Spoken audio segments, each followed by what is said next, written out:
So can you guys just walk through what you built? So we're Team JJK. And for our 4760 final project, we built a guitar pedal. The guitar pedal has 3 effects and manipulated by 3 parameters as described on the board. And this is my team partner. Hello. So I guess we decided to make 3 different effects, and you can activate different ones at a time. These 3 knobs change the sound of the effect. So for instance, to start with like the This is delay. delay effect. So if we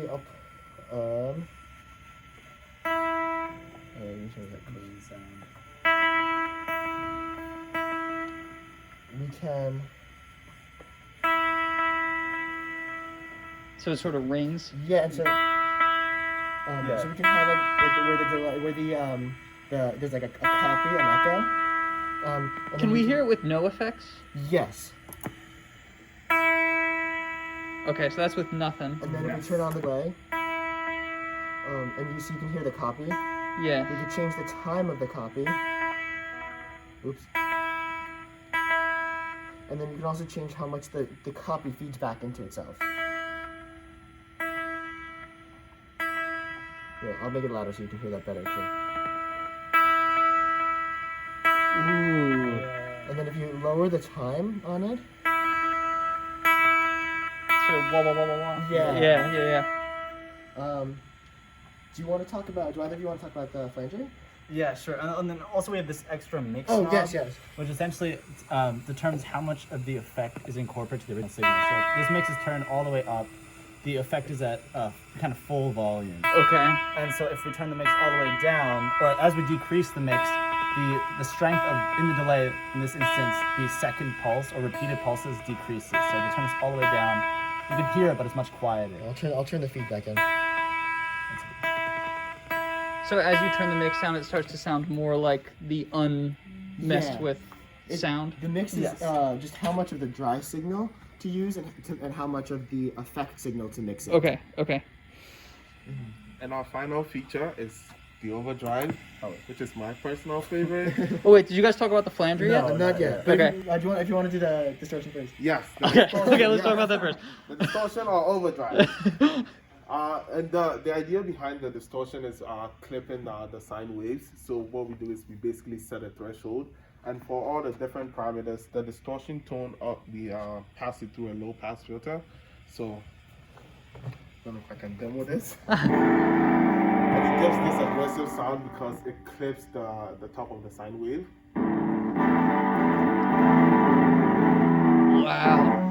And so we have this low pass filter parameter, which essentially puts a filter over the signal, and so it makes the sound kind of smoother. Okay. So you can adjust how much you smooth the distortion. And so with none of that filter, or as we're calling a tone, it's a very aggressive sound. You Yeah. can hear a lot of noise in there as well. You can kind of turn down some of the noise.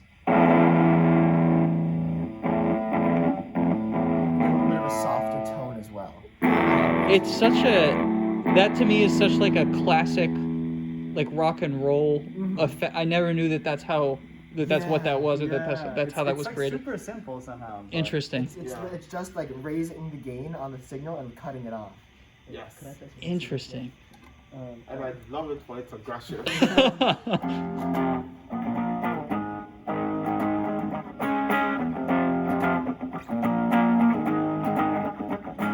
I think that's kind of It just sounds right. Yeah. Yeah, something like that. Yeah. And then the final effect is the flanger. Yes. Oh yeah. Oh, also for the distortion, we also have a gain parameter, which essentially tells you like how strongly to clip off the signal.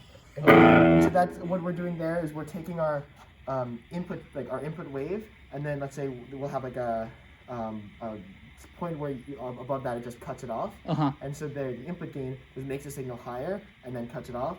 So effectively, a higher gain will mean that it's cut off at a lower down into the signal. And if we make it really high,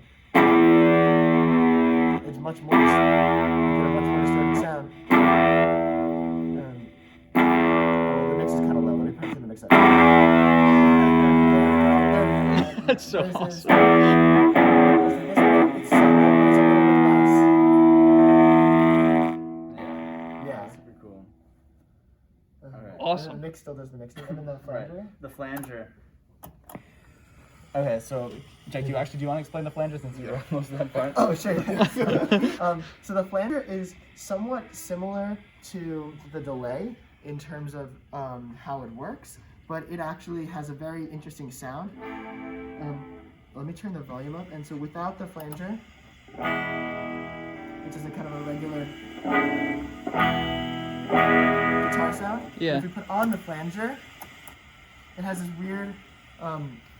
weird, like swoosh, like whooshing kind of quality. I actually like that more pronounced, Oh, So let's here- turn it down. Yeah, right, yeah. but so here you go. And I'm just gonna show you the. Wait. You can hear it go slow. Yeah, And so what that's doing is it's still applying a delay. So it's kind of similar to the delay where we record a bunch of samples and then record a bunch of samples and then take a sample from, let's say, with a delay, it would be, let's say, a second back and play it along with the current one. Of course, the delay time lets us change that and how far back in that array of samples that we're saving we look.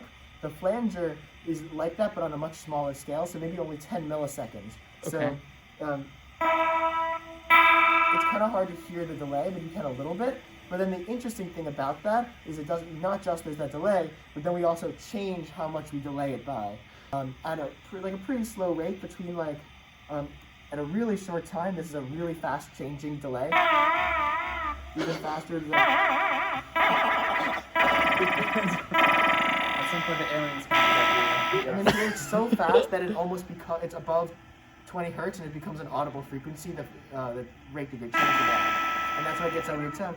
And then we can make it really slow, and then there it's kind of changing. So that's changing up to I think about 5 seconds per period. Yeah, and then that's the flanger rate, and then there's also the flanger depth of how much. So we have started with a base of like 15 millisecond delay. And then we'll modulate that up and down at that rate that we mentioned, but how much do we modulate it? So we can modulate it not at all with a flanger depth of 0. And so there's a slight delay that it's hard, a very slight delay you can kind of hear, but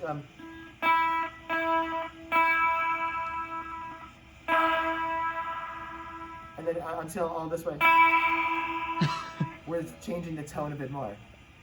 Because then it's modulating instead of just 15, it's going like 15, maybe up to 20, down to 15 to 10. Sure. Or even more than that. Yeah. Really cool. So we got, so in terms of like setting it up, we have just a simple quarter-inch jack from the guitar to the guitar pedal, and then standard same jack to the amplifier. You can connect this to any speaker system as well. Yes. Okay. Yeah. And then you have this sort of gorgeously buttoned up in this mechanical thing, but inside, am I correct that there's a filter on the input to an ADC on the Yes. PIC32? So you're using the PIC32 to sample the ADC and then doing your stuff to it, the delay and flange and distortion, and then outputting that through a DAC? Yes. Yes. Okay. I think it's a 10-bit ADC and a 12-bit DAC. Okay. And then we have the. Do you want to talk about the input filter?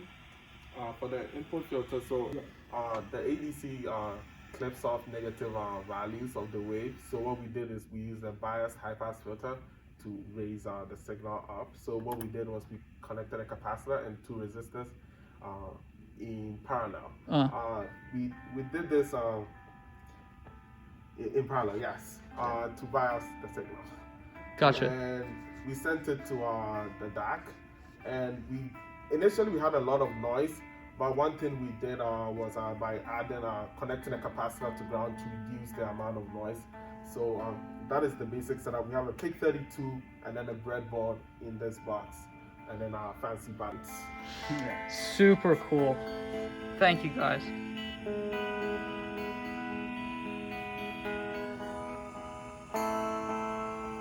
Awesome. Thank you. Good.